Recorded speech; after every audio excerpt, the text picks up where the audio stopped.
आइए मित्र, हम आप लोगों को बताते हैं कैसे त्रिभुज का दो मान दिया हो और एक मान कैसे निकालेंगे। ठीक है, तो एक मान हम लोग कैसे निकालेंगे ये हम आपको बताते हैं और आप देखेंगे, आपको कंफर्म है, समझ में आएगा और दोबारा देखने की जरूरत नहीं पड़ेगा। बस देखिए, उसके बाद और इस तरह के सवाल आपको मिले तो आप बना लेंगे। तो अब देखिए कैसे बनाया जाता है। अब इस तरह के सवाल, यहाँ पे त्रिभुज है। अब त्रिभुज किसे कहते हैं? तीन रेखाओं, यानी यहाँ पे हम एक रेखा इसको मानते हैं, तो इस तरह के इनमें तीन रेखा खींचे गए हैं और तीन रेखाओं से बना है, जिसको हम लोग कहते हैं त्रिभुज। यानी तीन रेखाओं से घिरा हुआ आकृति जो बनती है उसे कहते हैं हम लोग त्रिभुज कहते हैं। उसके बाद अब त्रिभुज का हम लोग इंग्लिश में क्या कहते हैं? त्रिभुज को हम लोग इंग्लिश में कहते हैं एंगल, ANGL, एंगल। हो गया। अब आपको परिभाषा पता चल गया कि त्रिभुज का परिभाषा क्या होता है। तीन रेखाओं से घिरी हुई आकृति को हम लोग त्रिभुज कहते हैं। ठीक है। अब त्रिभुज का हम लोग इंग्लिश में कहते हैं एंगल। एंगल क्या होता है, एक बार आप लोग ध्यान देंगे तो समझ में आ जाएगा एंगल किसे कहते हैं। यदि मकान आप लोग का बनता है तो मकान के जो दरवाजे का वो इस तरह के फ्रेम जो होते हैं, उस फ्रेम को भी एंगल कहा जाता है। उस फ्रेम को एंगल कहा जाता है इसलिए कि एंगल में कोण बनते हैं। क्या बनते हैं? कोण बनते हैं। तो यहाँ पे जो दरवाजे का जो ऊपर वाला भाग है, यहाँ पे भी कुछ कोण बनता है और इस कोने में भी बनता है। यदि नीचे बना दिया जाए तो इस तरह के कोण बनते हैं। ठीक है। इस तरह के आप फिगर देखे होंगे जिनको हम लोग कहते हैं एंगल। तो एंगल किसे कहते हैं? तीन रेखाओं से घिरी हुई आकृति को हम लोग एंगल कहते हैं। ठीक है। तो इस तरह के मकान में जो दरवाजे लगाए जाते हैं, लोहे के फ्रेम होते हैं, उनको हम लोग एंगल कहते हैं। अब बताना है आपको कैसे हम लोग निकालेंगे कि दो कोण दिया हो और एक कोण निकालना हो, और यहाँ पे x y के जगह पे x भी हो सकता है और y के जगह पे कुछ भी हो सकता है। होना क्या चाहिए ये देखेंगे। तो होना चाहिए चर। क्या होना चाहिए?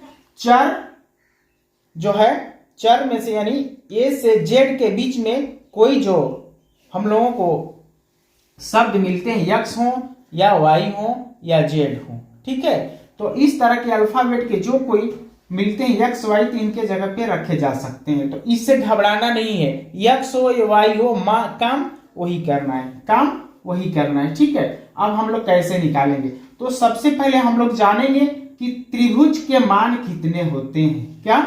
त्रिभुज के मान कितना होता है। ठीक है। तो त्रिभुज का मान निकालेंगे तो होगा हम लोग का कितना? 180 अंश, यानी त्रिभुज का प्रत्येक कोणों का योगफल 180 अंश होता है। तो हम लोग त्रिभुज का योगफल पता कर लेंगे। तो त्रिभुज का योगफल होता है, तीनों भुजाओं का योगफल 180 अंश के बराबर होता है। ठीक है। तीनों भुजाओं का योगफल 180 अंश के बराबर होता है। अब हम क्या करेंगे? देखिए यहाँ पे जोड़ेंगे, यानी इन तीनों को जोड़ेंगे। तो हम लोग तीनों को जोड़ेंगे तो होगा 70 अंश धन 60 अंश और धन y। तीन है, तीन कोण हुआ ना, 70 अंश, 60 अंश और y।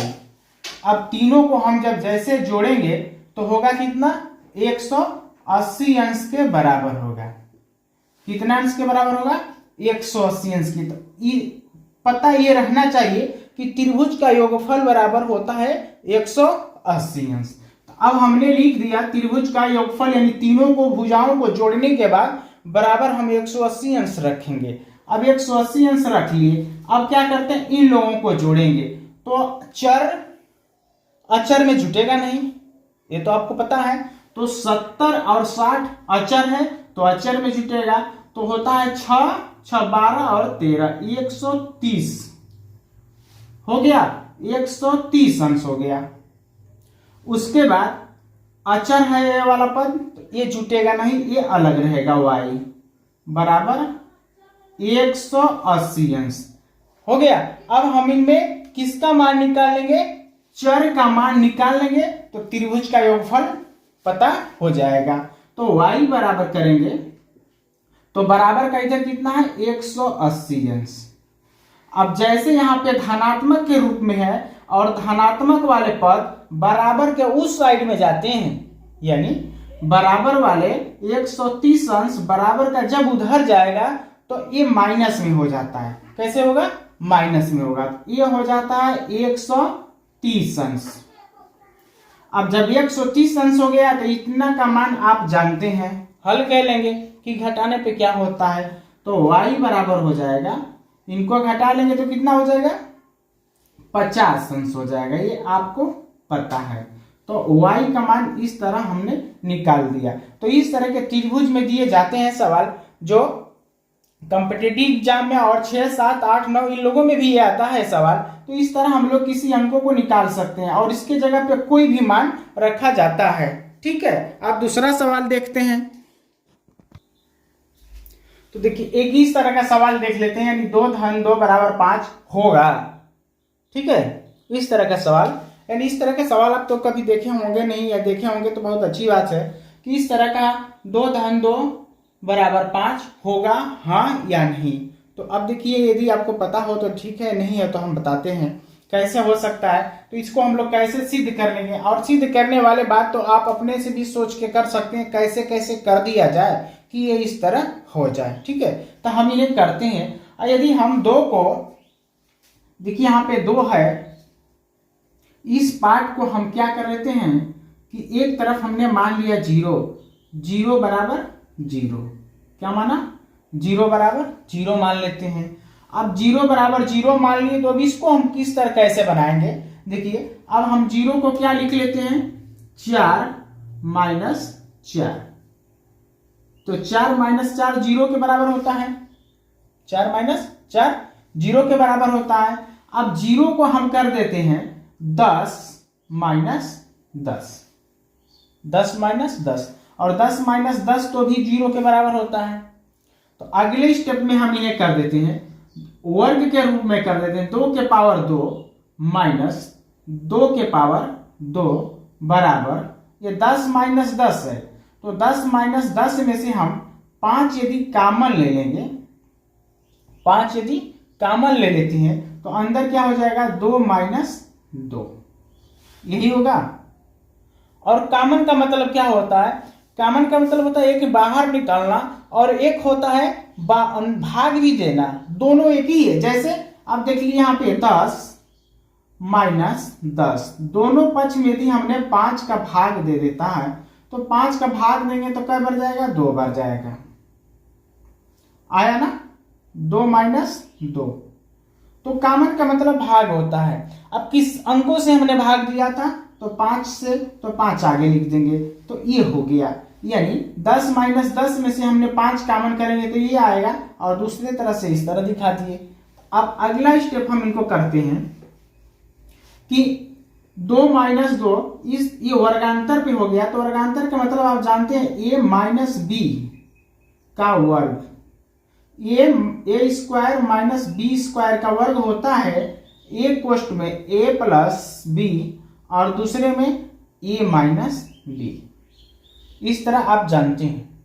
तो हम 2 के पावर 2 और 2 के पावर 2 को वर्गांतर इसके रूप में हम फैला दें, इनको फैलाने कोई दिक्कत, तो फैला देते हैं इनको हम।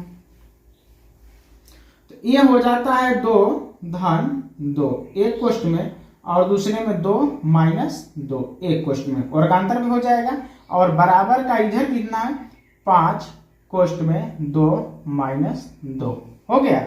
अब देखिए अब यहाँ पे जो बराबर के दोनों तरफ से 1 हो तो उनको हम कटा सकते हैं, आप भी जानते हैं उन्हें हम कटा सकते हैं। तो अब ये बराबर का उधर है और बराबर का इधर, तो कट जाएगा।